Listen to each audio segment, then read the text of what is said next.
ay yaatal diggante boobu da koy rafetlu loolu xam ne ci yëpp ak rafetlu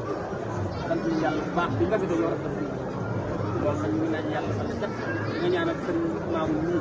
yàlla suñu boobu yàggal ko donc ñu doon ñëpp ñu defee ñu ne waaye di woote vraiment bëggoon na lu si loolu nag ku am ci dugub bi mën nga jógul ci loolu fa ñaanal yàlla yàggal ndax xam nañu ni mu toppoo ci waay xam nañ ne kenn ku ne xam ne ci studio bi gàtt kon nag bu demee ba ñu ngone ñu def lu ma doon lu ko def dafay ñëw waaye bu ñu naan ñëpp dañu ñëw ñëpp dama doon xalaat bëgg ñu la dajale ñuy wax seen xalaat nag kon nag noonu lay doxee ci sa tàbb nag léegi ñu ngi lay koy teere si ñaan nga ñaanal yàlla ko borom yàggal ci dund magal ñu yàlla jël ñu ñu leer ñu defal jëpp daal ñu xam ñu yaatu yaatu ñu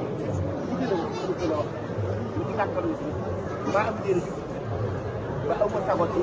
taxawaay bi ñu waree